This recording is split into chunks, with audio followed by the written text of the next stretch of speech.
Magandang umaga mula sa Pag-asa Weather Forecasting Center. Ito ng ating update sa magiging tayo ng panahon sa susunod na 24 oras.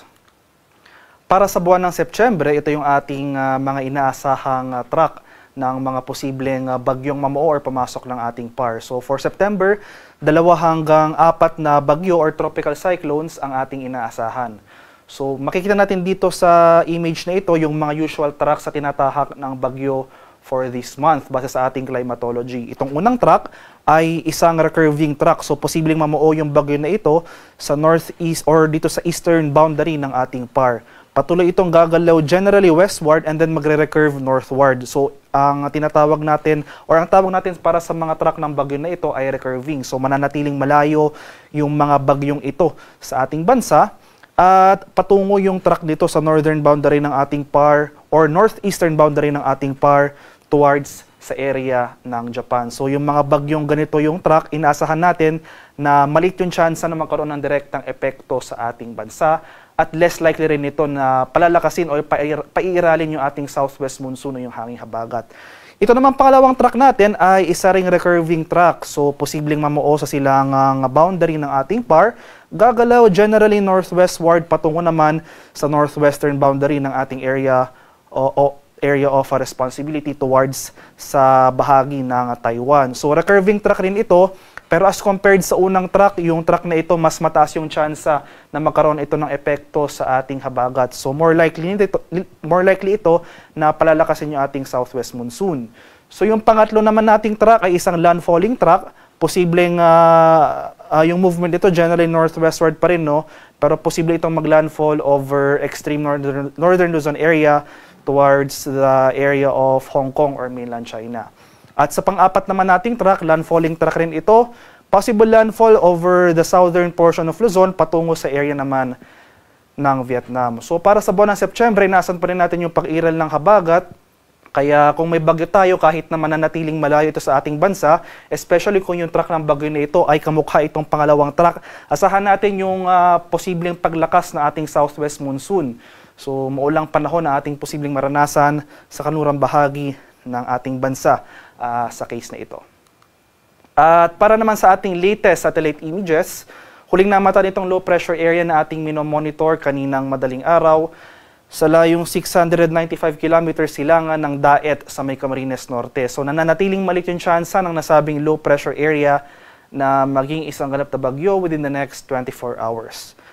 Dahil sa pinagsamang epekto ng sama ng panahon na ito at ng southwest monsoon o yung habagat, makakaranas tayo ngayong araw ng makulimlim na panahon at mataas sa tsansa ng pag-ulan sa malaking bahagi ng central and southern Luzon, including Metro Manila, pati na rin dito sa buong Visayas. Samantala, sa rest of Luzon, dito sa northern Luzon, pati na rin sa buong Mindanao, ay inaasahan natin ang mas maaliwalas na panahon, bahagyang maulap hanggang sa maulap na papawirin at may tsansa pa rin ng mga localized thunderstorms.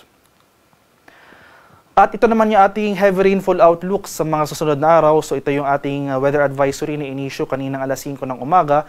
Dahil sa epekto ng low pressure area, saan pa rin natin yung 50 to 100 millimeters na pag-ulan na posibleng maranasan dito sa silangang bahagi ng southern Luzon. So sa mga lalawigan ng Quezon at Camarines provinces, asahan natin yung mga pag-ulan na dulot ng low pressure area. Dahil naman sa habagat, itong kanlurang bahagi ng Mimaropa at Western Visayas, makakaranas rin ng significant rainfall. So dito sa area ng Palawan, Occidental Mindoro at Antique, asahan natin yung 50 to 100 millimeters na pag-ulan.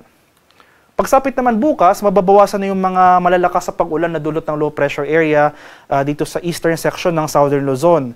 Mababawasan na rin yung mga pag-ulan na dulot ng habagat sa areas ng Mimaropa at Western Visayas. So starting tomorrow, itong lalawigan na lamang na Occidental Mindoro ang posibleng makaranas ng 50 to 100 millimeters na mga pag-ulan. Kaya sa mga nabanggit na lugar, today until tomorrow, patuloy po tayong maging handa sa mga banta ng localized floodings, especially sa mga urbanized areas o yung mga low-lying areas at yung mga lugar na malapit sa mga ilog o dalampasigan. Posible rin yung mga landslide o yung mga pagguho ng lupa sa mga bulubunduking lugar at yung mga highly susceptible areas.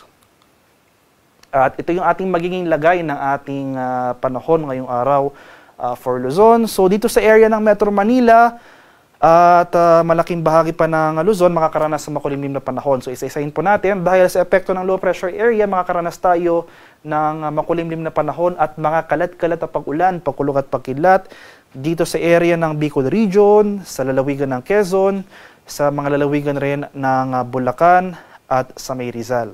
Samantala sa nalalabing bahagi ng Central Luzon, including Metro Manila, nalalabing bahagi ng Calabarzon at buong Mimaropa, makakaranas rin tayo ng makulimlim na panahon. Dulot naman yan ng southwest monsoon o yung hanging habagat. So makikita natin, no, silangang bahagi ng Luzon, makakaranas ng mga pag-ulan dulot ng low pressure area. Samantala itong western sections ng Luzon makakaranas ng mga pag-ulan na dulot ng habagat. Kaya patuloy po tayong maging handa at alerto sa mga flooding or landslides over these areas, lalong-lalo na kung continuous yung mga pag-ulan na ating mararanasan. Sa nalalabing bahagi naman ng Luzon, so for northern Luzon and the rest of central Luzon, or for most of northern Luzon, so Ilocos Region, Cordillera at Cagayan Valley ay fair weather ang ating inaasahan ngayong araw, bagyang maulap hanggang sa maulap na papawirin at may tsansa pa rin ng mga biglaan at panandaliang pag-ulan na dulot ng thunderstorms. Sa areas ng Palawan, Visayas, pati na rin sa Mindanao, magpapatuloy nga yung mga pag-ulan na dulot ng habagat dito sa buong Palawan at buong Visayas. Samantala, sa nalalabing bahagi ng mga areas na ito, so sa buong Mindanao, ay generally fair rin ang ating inaasahang panahon. So, maaliwala, simula umaga to tanghali, pero maghanda pa rin tayo sa mga pag-ulan na dulot ng thunderstorm, especially sa hapon hanggang sa gabi. So, mapapansin po natin, no, mababawasan yung mga pag-ulan na dulot ng habagat dito sa northern portion ng Mindanao. So, umiiral pa rin yung habagat over these areas, dito sa Zamboanga Peninsula, Northern Mindanao at Caraga, pero as compared to kahapon, mababawasan na yung mga sustained na mga pag-ulan. Pero maghanda pa rin tayo sa mga banta ng flooding or landslides. At sa kalagayan naman nating karagatan, walang gale warning na nakataas at banayad hanggang sa katamtamang pag-alon ang mararanasan sa malaking bahagi ng ating bansa. Para naman sa ating 4-day weather outlook, so ito yung mga inaasahan nating panahon sa mga susunod na araw. So muli itong low pressure area na ating minomonitor, malit yung tsansang maging bagyo within the next 24 hours. Yung paggalaw nito ay generally northwestward or pahilagang kanluran patungo dito sa karagatan sa silangang bahagi ng Central Luzon.